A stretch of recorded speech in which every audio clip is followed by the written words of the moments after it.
Welcome to Empowered by Iron, the podcast for female strength athletes by female strength athletes. We are your hosts, Dr. Kristin Lander from Fiercely Fueled Nutrition Coaching and Dr. Mary Morton, scientist and weightlifter. Together, we are Empowered by Iron. Hello, ladies.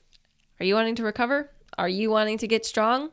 Have you checked out our Eat for Strength courses? If you have, you'll notice that we dropped Eat for Strength Mass just very recently. And this program is all about finding your body's happy place, which means optimizing your nutrition for your recovery. In this course, we are going to teach you how to monitor your recovery, how to measure your recovery, and then how to make changes to your nutrition based on that. Because you guys, there's nothing worse than feeling exhausted while you're supposed to be training. Or feeling exhausted after training and not being able to do anything. Or just feeling exhausted. Or not making gains in the gym because you're so damn exhausted all the time. What we're saying is you shouldn't be exhausted. This program is all about teaching you how to manage, like Kristin said, your recovery and how to assess your recovery. This is for anyone who, like we said, is feeling exhausted, fatigued, they feel like they've plateaued in the gym, or someone who has a very hard time staying in your weight class. It seems like you can't have that extra treat or that extra whatever without exploding for a couple days before your body brings it back. That's just your body's very kind way of saying, hey, move up. Right. Hey, I need more. And that's what this program is all about. It's about finding your body's happy place. You can purchase Eat for Strength Mass using the link below. And without further ado, let's jump into today's episode. Hello, ladies. Welcome back to Empowered by Iron.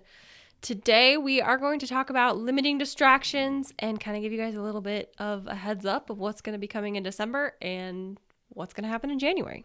Hey, Kristin. What's up, Mary? What are we talking about today? Oh my gosh, this is like a little life hack that I want to talk about.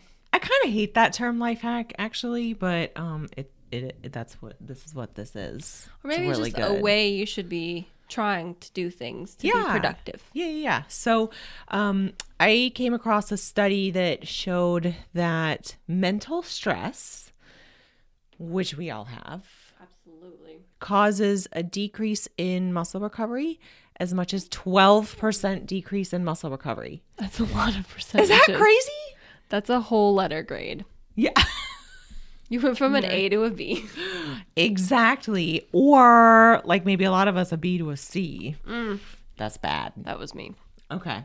So one of the things I want to talk about is a stress reduction technique. So I think that as athletes, we commit so much of our time to the gym, right? Like so many hours a week.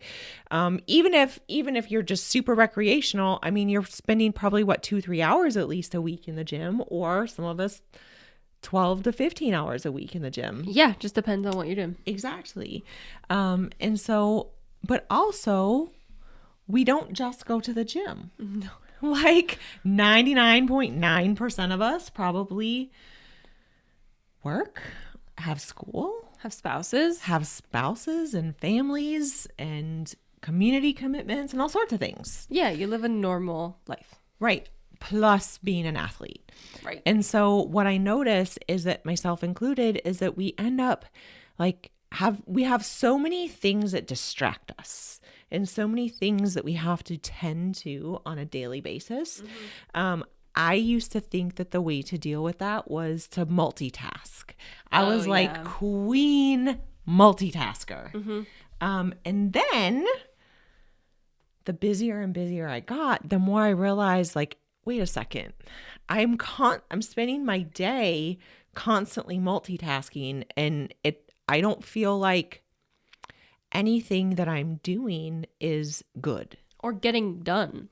Yeah, things weren't getting done. And I also felt like the quality of my work and the quality of just my personal and social interactions was not good. The quality of everything was not great. Even training, if I'm training, thinking about some episode we're going to record or whatever, sure, blame the podcast. It's all, you guys, it's your fault. But even so much as I work from home a lot. Yes. So I can sit on the couch in my living room with my husband. he's watching TV, and I can be replying to client emails or writing an Empowered by Iron episode. And I realized that in doing that, like, number one, I'm not spending quality time with him.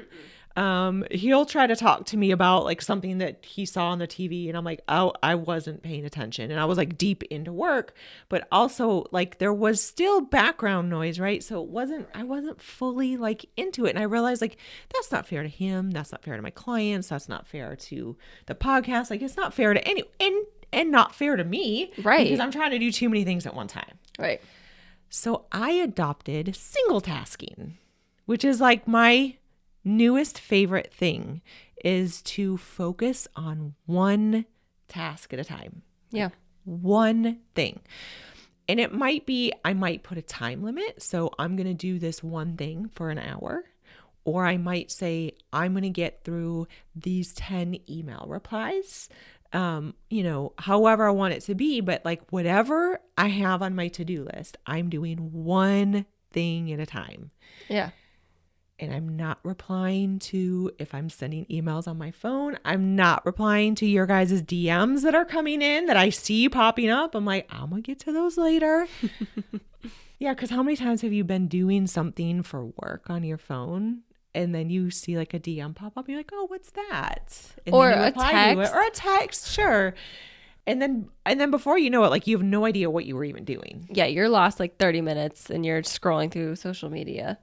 Yeah. Yeah, no, I get it. So since I started doing single tasking, I feel like I no longer have this like chronic anxiety, this feeling of like chaos. Because that's what people always ask me. Like, you have 3 businesses, you train really hard. Like, how do you sleep? And I'm like, I sleep great. Mm-hmm. I have priorities and I prioritize things in my life, but that's one of the things that I've had to do is like one thing at a time, like do a really good job of that one thing, do a really good job of this one set of squats, or do a really good job on this one, replying to this one email, whatever that one thing is. And like, you keep doing that throughout the day and I feel way less stressed out. It looks like for me, it's a check in the box, right? If you have 7 different boxes you need to check off and you do one little bit of each box at a time instead of doing one box, you're going to have 7 half-checked boxes, but that means you don't get to check them off. And that means 7 things still need to be done. Exactly. And I think society does a horrible job of this for women, because women, what are women good at? We're good at multitasking. No, we're not. The male brain and the female brain are very similar, almost like 99.9% similar. And just men can't be good at single tasking all the time either. Just as us. Yeah. Just as us. But we are not designed to be multitaskers. We are truly designed to be single taskers. We just cope.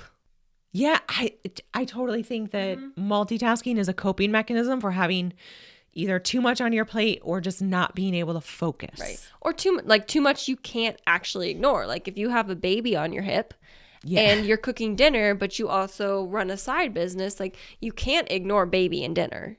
True. That's unethical and you need to eat.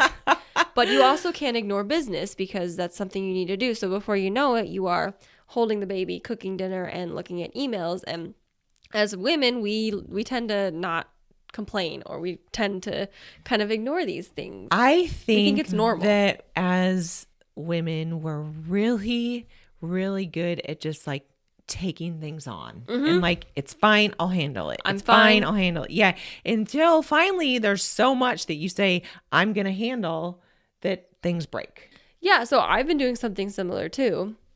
And it's like take one group idea for the day and make that my task. So for podcast editing, I take one day and I edit Empowered by Iron and I edit the Champion Mindset. It's a very long day, but I am focused on editing. I'm an editing brain. So I get it all done in a very timely manner. Like it's no problem, but having your brain switch from editing brain to podcasting brain to writing brain to training brain, like constantly all the time just leaves your brain confused and exhausted. Exhausted. Yes. I feel exhausted just thinking about it. Yeah. Well, and I'm sure most of you have felt this when you are scrolling and scrolling and scrolling and scrolling through social media. You feel almost brain dead.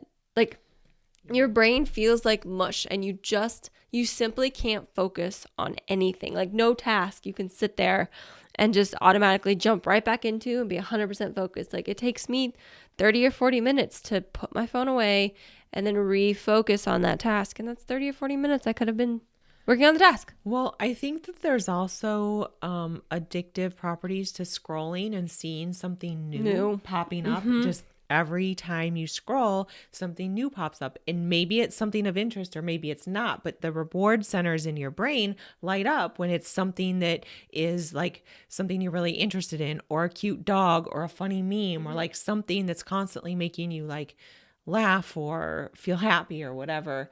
And so we get addicted to this scrolling and like constantly seeing new things, that then it becomes hard to focus on one thing. Yeah. Because your brain's like, no, exactly. It gets boring real quick. And so you have to force yourself to focus. Yeah. And so I think that anytime we like stop and scroll through our phones, then it takes like, oh, you have to like stop, calm down your brain. Recenter yourself. Exactly. Yeah. So like keeping your phone out of it if you can. Yeah. So what I've been doing, even in training, is, and this is new for training, but what I've been doing is I've just been putting my phone away, like physically out of my reach. So that way I can't grab it. Because even if I say I'm going to ignore my phone and it's within reach, I'm going to grab it. It's just habit. Yes. So putting it in the other room so I can focus. And then when I'm on the computer, I'm focusing on that one task. I'm doing that one thing. And then when I'm at the gym, I'm focusing on that one thing and doing that one task. And now I'm not perfect. Kristin's not perfect. Oh, but no, I still try to multitask. I just catch myself. Right. We've just found that we can catch ourselves and say, oh, no. Go back to what you were doing. Right. And how good does it feel to actually do it this way? Amazing. Because you get stuff done. Like I used to try to, like for editing the podcast, I tried to do a little bit every day. But then it just felt like, first of all, I forgot everything that was said before.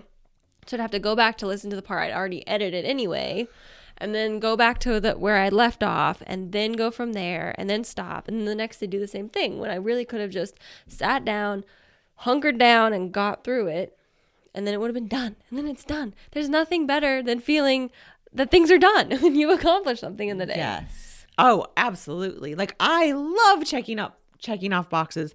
I will write down the stupidest thing on my to-do list. Oh, I did that. Totally.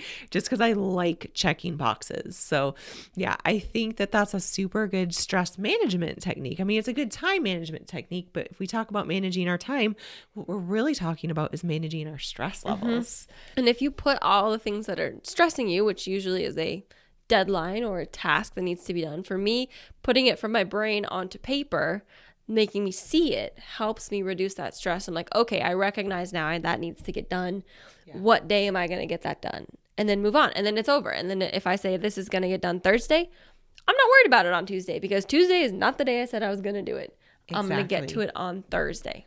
Exactly. I think the same can be said in terms of training. Like if you're looking at your programming and you're thinking about like you're starting to have maybe like anxiety or excitement because you see something on Thursday that like looks really good or really hard, or you're wondering what that's going to be like, and thinking about like, I try to like stop. I mean, obviously if I have a question about it, I'm going to text my coach beforehand and like, hey, what is this that you mean? But other than that, like trying to not think about that during Monday's training and focusing on exactly what I'm doing in training on Monday. And I think it brings me back to training being, not that training's always fun for me, but sometimes it can feel like a chore. And when I really, really, really am just focusing on it, it doesn't feel like a chore at all. It feels like like something I get to do as opposed to something I have to do. Right.